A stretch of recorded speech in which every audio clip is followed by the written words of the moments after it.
Welcome to the deep dive. Today we're exploring something that's, well, it's all around us, isn't it? Perfume. Mm-hmm. Definitely. You probably encounter it every single day. Exactly. But we're not just talking about nice smells. We want to get into how we actually talk about perfume, the language of it. Right. Because perfume is really more than just a fragrance. It's almost like a language itself, a way we express things through scent. And we've looked into some insights about this, haven't we, to help unlock that language? We have. Our goal, really, is to help you feel more confident talking about it. Yeah, make it easy and maybe even fun, so you know the right words when you're exploring scents. Like cracking the code, you know? Exactly. So, where should we start? Maybe with the verbs, the actions we take. Good idea. There are these specific ways we use verbs with perfume, like put on. Right, put on. Hey. Simple. I put on some perfume this morning. Or maybe he always puts on cologne before going out. It just means applying it. Yeah, not like putting on clothes, obviously, but applying. And then there's wear off. Ah, yes. Wear off. That's about the scent fading, disappearing over time. You might say, the perfume wore off by the afternoon. Or, if it wears off super quickly, maybe it wasn't the best pick. Huh, true. Which brings us to choosing it. Pick out. Exactly. Pick out. That's the selection part. Yeah. She took ages picking out the right perfume. It implies care, doesn't it? It does. And before you actually buy it, you should probably try on. Oh, definitely try on. Why? Like testing it. He tried on 3 different colognes. You wouldn't try on a sound, would you? But you try on a scent. And it's so important. Always try it on your skin first. Really. It can smell completely different than on those little paper strips. Good tip. Okay, what about give off? What's that about? Give off is about what the perfume, or anything really, emits, the smell it projects. That candle gives off a lovely vanilla scent. Or the flowers give off a beautiful fragrance after it rains. Makes sense. Now, slightly different, if you have a scented lotion, you'd rub it in. Right, you rub in lotion, you don't really rub in a spray perfume. She rubbed in the lavender lotion. Hmm. But a word of caution, don't overdo it with scented lotion. The smell can get a bit much. Yeah, overpowering. Okay, here's one I like. Go with. Oh, yeah, go with. Like, does this scent suit the person or the situation? That spicy scent really goes with his personality. Or a light floral perfume goes well with the summer dress. It's about matching. Perfect match. Hmm. Now, similar to wear off is fade away. How's it different? Sounds almost the same. It often implies something a bit gentler, maybe a slower, more graceful disappearance. The top notes faded away, leaving a warm, woody base. Ah, okay. Like it shouldn't just vanish instantly. Exactly. And sometimes a scent might just turn up unexpectedly. Like finding something, an old perfume bottle turned up in the drawer. Yeah. Or my keys finally turned up. It's that surprise appearance. Perfume can do that too. Happens all the time. And finally, the most obvious one, spray on. Pretty straightforward, right? Just spray on a little before you leave. But I mean, maybe don't spray on too much. Little goes a long way. Definitely. You don't want your scent arriving before you do. Huh. So true. Okay, so those are some really useful phrasal verbs. They add color. Now, what about words that just seem to belong together when we talk perfume? Collocations, right? Exactly. Collocations. Words that are like best friends. Take signature scent. Ooh, I like that one. Signature scent? Yeah, if you say, that's her signature scent, everyone knows what you mean. It's her smell, the one she's known for. Part of her identity, almost. Right. And if you love perfume, you might have a fragrance collection. Definitely. He has quite the fragrance collection. Just means an assortment of different perfumes. And we mentioned scented lotion earlier. That's a common one. Yep. Lotion plus fragrance. And the bottle itself. The perfume bottle. Sometimes they're gorgeous, like little sculptures. They really can be. The design of the perfume bottle was stunning. Then there's long-lasting scent. That's what many people want. Yeah, something that sticks around, doesn't just wear off immediately. Precisely. And describing the smell itself. Maybe a fresh aroma.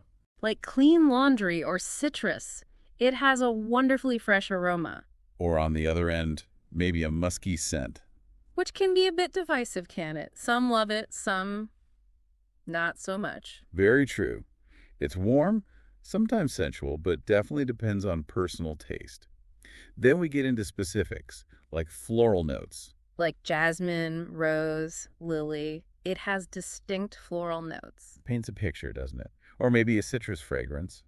Lemon, orange, grapefruit. Often quite bright, good for daytime wear, people say. Generally, yeah. Yeah. And then there's a category of luxury perfume. Ah, the fancy stuff. High-end, maybe expensive.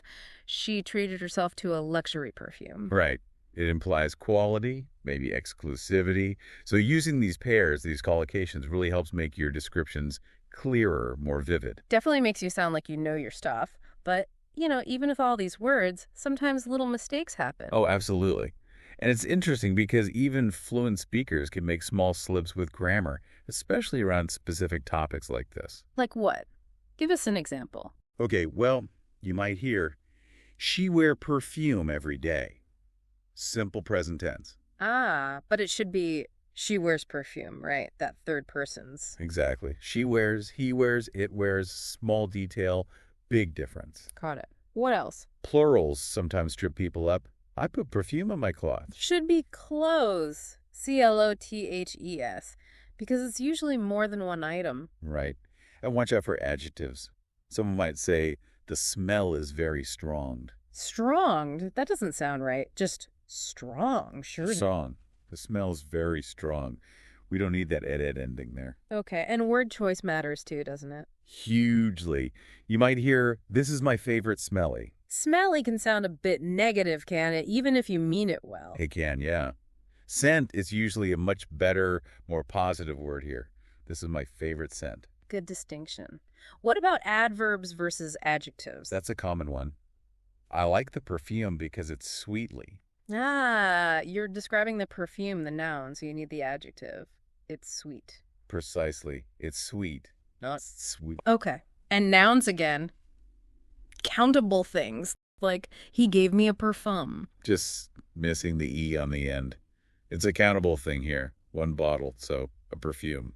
Simple fix. What about adverbs getting extra? Yeah, like she sprayed too muchly. Muchly. Is that even a word? Not really. Too much works perfectly fine as the adverb there. She sprayed too much. Right. No need for the lie. And past tense verbs. Always tricky. Oh, yeah. I bought it yesterday. It should be I bought it. Buy, bought. Irregular verbs. You got it. I bought it. And maybe add from the store for extra points. Okay. And even basic verb agreement. Yep. It smell good. You hear that sometimes. Needs the S. It smells good. It smells good. And one more sentence structure. This perfume make me headache. It sounds a bit caveman-like. Needs a verb in there.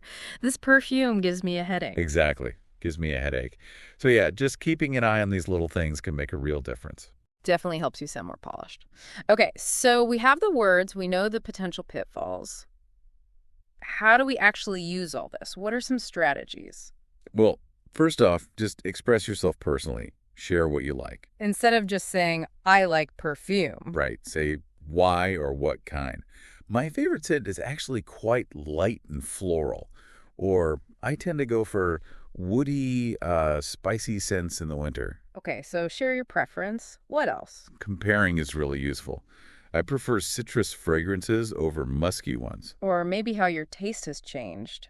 I used to wear X, but now I like Y better because... Exactly. It gives context. Think about scents you like and dislike, and Right. why. Compare them. Makes sense. And getting into the details. Yes. Try to describe the notes. Don't just say, it smells nice. Like, it starts off with bergamot, then there's some rose in the middle. Precisely. Yep. And it finishes with a kind of warm vanilla. Using those notes we talked about, floral, citrus, musky, woody, really paints a picture. It definitely makes the description more interesting. Okay, great strategies, but, talking about something new, even perfume, can feel a bit intimidating sometimes. It absolutely can. But there are simple things you can do really for any conversation to feel a bit more confident. Like what?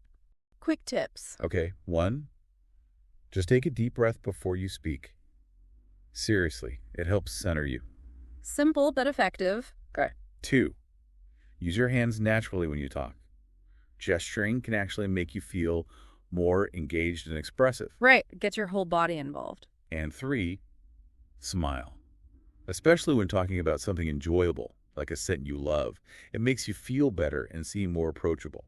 Good advice for any chat, really. Okay, so we've covered quite a bit today. We really have those phrasal verbs, the collocations, word pairings, common mistakes to avoid, and some strategies for actually talking about scents. And now, maybe a little something for you, the listener, to try. A bit of practice. Good idea. Okay, challenge number 1. Try writing just a short paragraph about how you use perfume. See if you can use put on, fade away, and pick out. Maybe about your morning routine or choosing a scent for an event. Exactly.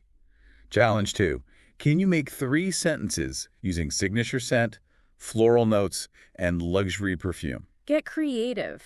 Think about real or imaginary perfumes. And finally, challenge 3. Look back at that list of common mistakes we discussed.